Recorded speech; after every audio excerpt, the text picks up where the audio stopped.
Well, he'll get there. We'll see if he can use that to his advantage. It's going to be very, very difficult. So much farm here on the Ember and the Weaver. And Gorg, he's nearly... Yeah, he can clean up the Skadi if he wants to play without the buyback. We'll see how he decides to deal with this sort of tough stage of the game that it's fallen into for Team Bold. Gotta say, this is some real alpha behavior here from the Ember. Mobe here, he's just the recipe in his inventory of the refresher. He's been running around on the map with it. Like, I'll get the rest of it later, but I want you guys to know that it's coming. And now fully delivered here. So that is one skipping and a hopping and hard to deal with Ember Spirit right now.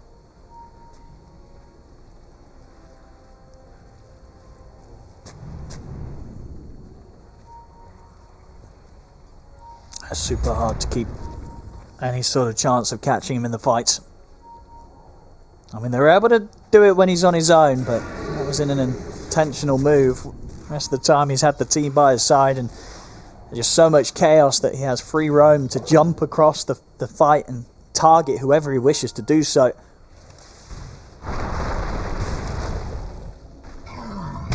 Oh, Relic as well. Perfect.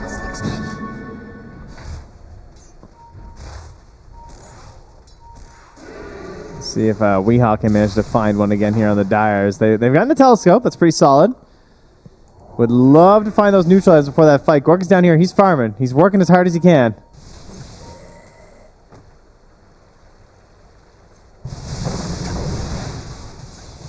They're on the way over. Mobile. I mean, Gorgc, he's going to have to BKB TP, you'd imagine. Yep, there it is. He's out. Look at ZipZaper though. Oh, he wants to try and cut another wave, but it could... I guess he's BKB. He does indeed as well. Yep. BKB and TP out will keep him fine.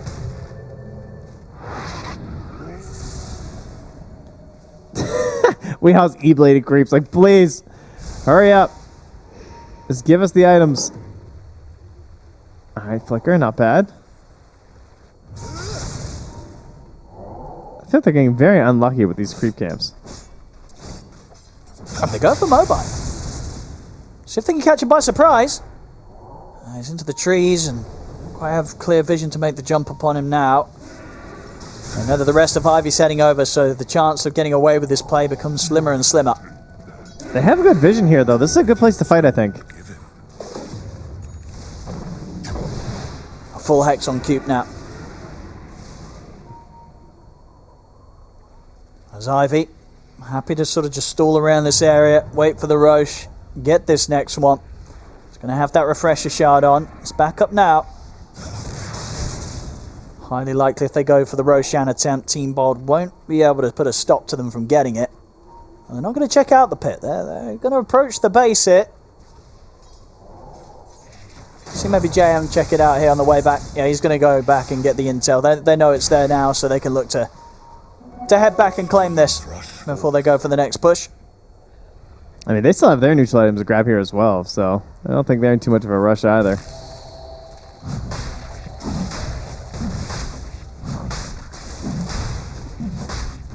See who this refresher shard goes to. Could be nice on JM having 2 rounds of the ult. Global silence. I think Pio as well, just like total freedom on the high ground would be pretty nice as well. Something like what we got. And well, Qupe will hold the refresher for now. Get him with a double hex play. Ah, come on, give it to the Ember. Just let him go hog wild. I guess he wouldn't have the mana for it. We've got Spell Present picked up. Yes, still. Did Weehawk get any of these sort of tier 4s that he would have hoped for? Still just having to hold on to the Psychic. They've actually cleared quite a few camps. They're just not getting them. There's still 3 tier 4 items to find on to be found on Team Bolt. The mid racks. I think Team Bolt's going to want to make a jump here. They're just going to have to let those go. Ivy. Now clean that up quickly with the Exorcism. See if they can keep this going as they'll go straight towards the top with OwnedMe leading the way. I reckon that shard's going to come out here pretty soon as well. I don't think they want to stop. Get the grab onto Weehawk. They'll look to jump him. Mobile. The BKB, Global Silence comes into play. Gorgc will remove it with the BKB. There's no saving WEU though. Out for 90 seconds. Mobai on the Ember Spirit, just too much for them to deal with as he's just jumping around the fight. Takes out Bengen as well. Now Gorgc, he could be in trouble. As the push forward from Mobai continues, sleight of fist onto both of them. Gorgc's up in the air. He's got a fair bit of strength, but the toss backs there. Waveform to try and get back towards the fountain, and 4-staff will manage to get him back to the safety of the fountain. Mobai with the triple, and they'll actually call it here. They know there's no stopping Ivy now. They've got the megas and they've got the game. GG is called. Ivy will take this game 3, and with that, this series is theirs, 2-1 for Ivy. As you said it perfectly yourself earlier, Trent, very much felt like they learned from their mistakes in game 2, and they made sure they did not fall foul to them again here in game 3, Trent. Yeah, and you can say the same thing for Bald from game 1 to game 2, because they got crushed in the lanes, they adjusted, they picked up this Undying, really helped them in game 2. They had to work on some more stuff and still make a bit of a comeback in that game, but it was still improvements nonetheless. And then Ivy, of course, doing the same thing, just reflecting on those past games. And that's what the DPC and this whole league format is all about. It's seeing all these different matchups and helping these teams grow. Specifically Division 2. That's kind of what we're hoping to see, right? And for Ivy, they're hoping to stay in Division 2. Yeah. Or perhaps advance past that someday. But Team Bald, unfortunately, another series where they're taking that game but not getting the win. Yeah, not quite able to turn around this game 3. The Ember, Mobai Ember and the Pyro 65 Weaver that looked to have potential from the draft certainly did as the game went on. They could not deal with them whatsoever. Ivy close up this game. They close up this series. They'll be taking this one against Team Bold.